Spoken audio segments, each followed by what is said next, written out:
Dear children, welcome back to the history class. Today we are discussing Social Science First Chapter 5, Society and Economy in Medieval India. This chapter focuses on the development in the economic and social sectors in Medieval India. Medieval India വളരെ സമ്പൽ സമൃദ്ധമായിരുന്നു. ഇന്ത്യയുടെ ഈ സമ്പൽ സമൃദ്ധിയാണ് ആ കാലഘട്ടത്തിൽ ഇവിടേക്ക് ധാരാളം വിദേശികളെ ആകർഷിച്ചത്.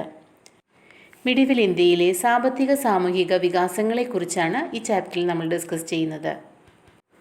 India was the final destination for all the gold and silver that got exchanged through trade all over the world.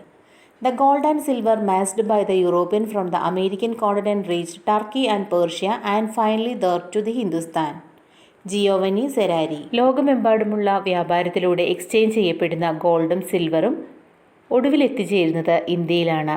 Europeans American കോണ്ടിനെൻറ്റിൽ നിന്ന് ശേഖരിച്ച സ്വർണവും വെള്ളിയും ട്രേഡിലൂടെ ടർക്കി, പേർഷ്യ തുടങ്ങിയ രാജ്യങ്ങളിൽ എത്തുകയും അവസാനം അവിടെ നിന്ന് ഹിന്ദുസ്ഥാനിലേക്കും എത്തുന്നു. The above observation was made by Giovanni Serrari, an Italian traveler who visited India in the 17th century. From this narration, it is evident that India was an important trade center in the world during the medieval period. The prosperity of India resulted from the agricultural progress attracted traders from different parts of the world. കാർഷിക അഭിവൃദ്ധിയിലൂടെ കൈവന്ന സമ്പത്താണ് ലോകത്തിലെ വിവിധ ഭാഗങ്ങളിലുള്ള വ്യാപാരികളെ ഇന്ത്യയിലേക്ക് ആകർഷിച്ചത്. Let's see how India attained agricultural prosperity during that period. Agricultural progress in medieval India. Ibn Battuta, a traveler to India in the 14th century, has described the agricultural progress of India in his work Kitabul Ruhla. In this book, it is mentioned that there were 3 harvests in a year: paddy, wheat, barley, sugarcane, cotton, oilseeds and indigo were the major crops. The rulers provided all facilities for agricultural progress. To extend cultivation, Balban, the Sultanate ruler, allotted Doab region to farmers. 14th centuryയിൽ ഇന്ത്യയിലെത്തിയ ട്രാവലറാണ് Ibn Battuta. Medieval ഇന്ത്യയിലെ കാർഷിക പുരോഗതിയെക്കുറിച്ച് അദ്ദേഹത്തിൻ്റെ കിതാബുൽ റുഹ്ല എന്ന ബുക്കിൽ വിവരിക്കുന്നുണ്ട്. നെല്ല്, ഗോതമ്പ്, ബാർലി, കരിമ്പ്, പരുത്തി, ഓയിൽ സീഡ്സ്, ഇൻഡിഗോ എന്നിവയായിരുന്നു പ്രധാനമായിട്ടും കൃഷി ചെയ്തിരുന്നത്. ഭരണാധികാരികൾ കാർഷിക വികസനത്തിനാവശ്യമായ എല്ലാ സൗകര്യങ്ങളും ഒരുക്കി കൊടുത്തിരുന്നു. To extend cultivation, Balban the sultanate ruler allotted Doab region to farmers. Doab region means the region between Ganga and Yamuna. Firoz Shah Tughlaq sanctioned money in advance to peasants for digging wells to facilitate irrigation. Canals were constructed to carry water from the Yamuna to farmlands. Consequently, agricultural products and wealth increased. Firoz Shah Tughlaq ജലസേചനത്തിനായി ഇറിഗേഷനായി കിണറുകൾ നിർമ്മിക്കാൻ കർഷകർക്ക് മുൻകൂറായിട്ട് പണം നൽകി. യമുന നദിയിൽ നിന്ന് കൃഷിയിടങ്ങളിലേക്ക് വെള്ളം കൊണ്ടുപോകുന്നതിന് വേണ്ടി കനാലുകൾ നിർമ്മിച്ചു. ഇതിൻ്റെ എല്ലാം ഫലമായി പ്രൊഡക്ഷനും വെൽത്തും വർദ്ധിച്ചു. Abul Fazl describes different variety of paddy cultivated in Delhi and Bengal.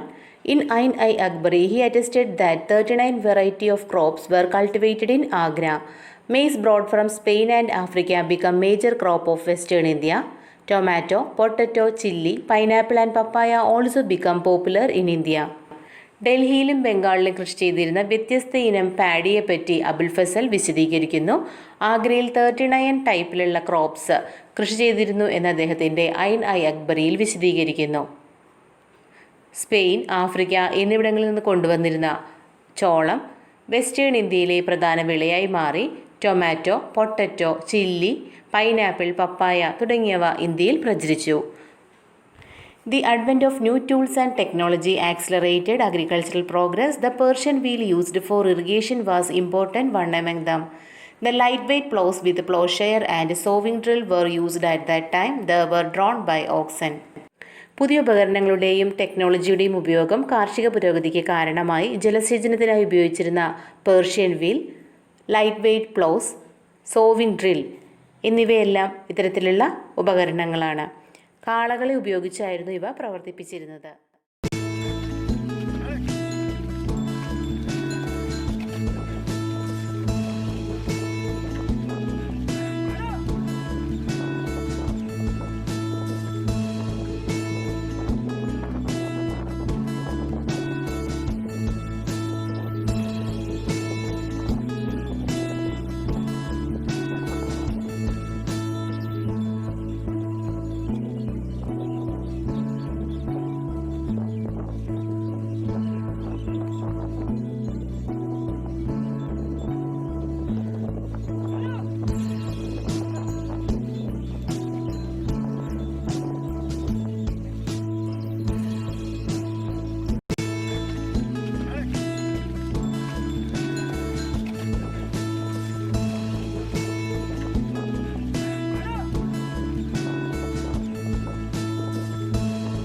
The Chola kings who ruled South India at the beginning of medieval period adopted several measures to ensure agricultural progress.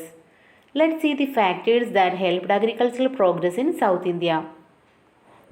Medieval പീരീഡിൻ്റെ ആദ്യഘട്ടത്തിൽ സൗത്ത് ഇന്ത്യയിൽ ഭരണം നടത്തിയിരുന്ന ചോള രാജാക്കന്മാരും കാർഷിക അഭിവൃദ്ധി ലക്ഷ്യമാക്കി ധാരാളം measures സ്വീകരിച്ചിരുന്നു.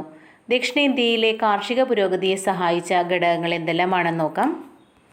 Water prosperity in river Kaveri, alluvial deposit of it distributaries, canals constructed for irrigation by the Chola kings, measures taken by the samitis that worked under the sabhas, the body for village administration. Water prosperity in river Kaveri, Kaveri നദിയിലെ ജലസമൃദ്ധി. Alluvial deposit of its distributaries, Kaveri നദിയുടെ കൈവഴിയിലൂടെ ഒഴുകിയെത്തുന്ന എക്കൽ നിക്ഷേപം. Canals constructed for irrigation by the Chola kings, ജലസേചനത്തിനായിട്ട് ചോള രാജാക്കന്മാർ നിർമ്മിച്ച കനാലുകൾ. The measures taken by samitis that worked under the sabha, the body for village administration, ഗ്രാമഭരണം നടത്തിയിരുന്ന സഭകൾക്ക് കീഴിൽ കാർഷിക പുരോഗതി ലക്ഷ്യമിട്ട് പ്രവർത്തിച്ചിരുന്ന സമിതികൾ. ഇതൊക്കെയായിരുന്നു സൗത്ത് ഇന്ത്യയിലെ അഗ്രികൾച്ചറൽ പ്രോഗ്രസ്സിനെ സഹായിച്ച ഘടകങ്ങൾ. Hand work and handicraft. Let's examine other means the people of medieval India adopted for there livelihood. കൃഷിക്ക് പുറമെ മറ്റെന്തെല്ലാം ഉപജീവന മാർഗങ്ങളാണ് മിഡിവൽ ഇന്ത്യയിലെ ജനങ്ങൾ സ്വീകരിച്ചിരുന്നതെന്ന് നോക്കാം. പ്രധാന ജോലി കൃഷിയായിരുന്നു. കൃഷിക്ക് പുറമെ മറ്റു ജോലികളിൽ അവർ ഏർപ്പെട്ടിരുന്നു. Several industries based on agricultural products developed. For example, products like oilseed, sugarcane, indigo and cotton led to the development of small-scale industries like edible oil, jaggery, weaving and dyeing. Weaving was the important among them. Medieval പീരീഡിൽ കൂടുതൽ ആളുകളും ഏർപ്പെട്ടിരുന്നത് കൃഷിയുമായി ബന്ധപ്പെട്ട പ്രവർത്തനങ്ങളിലായിരുന്നു. കാർഷിക മേഖലയുടെ വളർച്ച മറ്റു വ്യവസായങ്ങളുടെ വളർച്ചയ്ക്ക് കാരണമായി. കൂടുതൽ ഉൽപ്പന്നം നിർമ്മിച്ചപ്പോൾ അവരത് മറ്റു വ്യവസായങ്ങൾക്ക് വേണ്ടി ഉപയോഗിക്കാനായിട്ട് തുടങ്ങി. ഉദാഹരണമായിട്ട് oil seeds, sugarcane, indigo, cotton, ഇതിൻ്റെ ഈ മേഖലയിലെ എല്ലാം വളർച്ച മറ്റ് സ്മോൾ സ്കെയിൽ ഇൻഡസ്ട്രീസിൻ്റെ വളർച്ചയ്ക്ക് കാരണമായി. എണ്ണയാട്ടൽ, ശർക്കര നിർമ്മാണം, വീവിങ് ആൻഡ് ഡൈയിങ്, ചായം മുക്കൽ, തുണി നെയ്ത്ത് തുടങ്ങിയ ജോലികളിലൊക്കെ കൂടുതൽ ആൾക്കാർ ഏർപ്പെടാനായി തുടങ്ങി. വീവിങ് ആയിരുന്നു അതിൽ പ്രധാനം. The use of charka, a domestic spinning wheel, was the key factor that facilitated the development of textile industry. It was in the 14th century that charka began to be used in India. Indians adopted this technology from the Chinese. With the advent of charka, the production of yarn increased by 6 times. Textile ഇൻഡസ്ട്രിയുടെ പുരോഗതിയെ സഹായിച്ച പ്രധാന ഘടകം ചർക്കയുടെ ഉപയോഗമാണ്. 14th സെഞ്ച്വറിയിലാണ് ഇന്ത്യയിൽ ചർക്ക ഉപയോഗിക്കാനായിട്ട് തുടങ്ങിയത്. ചൈനയിൽ നിന്നാണ് ഇന്ത്യക്കാർ ഈ technology സ്വായത്തമാക്കിയത്.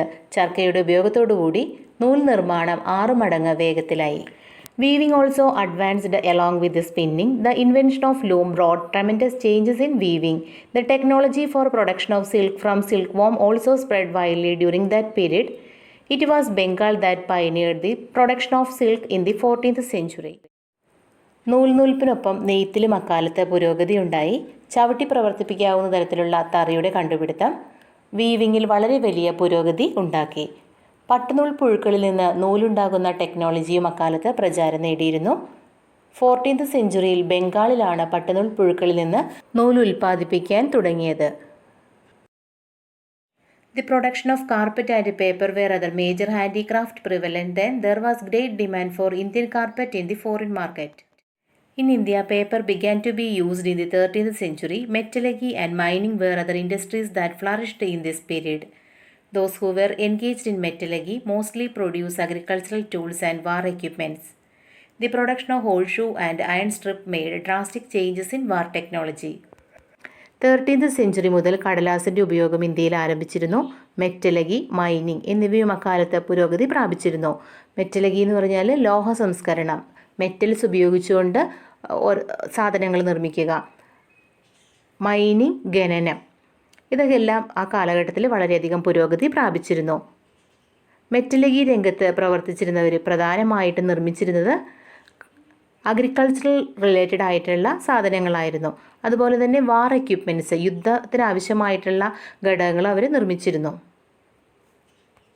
The production of horseshoe and iron strip made drastic changes in war technology. Copper and gems were mined from Rajasthan and Golconda respectively. Salt production was another important occupation that thrived much in this period. Seashore, salt rock and salt lakes were the major source of salt. West Punjab and Sambar in Rajasthan were the chief salt producing centers. Let's conclude today's class. Agricultural progress in medieval India, handiwork and handicraft. ഈ ടോപ്പിക്കുകളാണ് ഇന്ന് discuss ചെയ്തത്. ഇത് നിങ്ങൾക്ക് clear ആയി എന്ന് വിചാരിക്കുന്നു. Text book നന്നായി വായിക്കുക. Okay, thank you.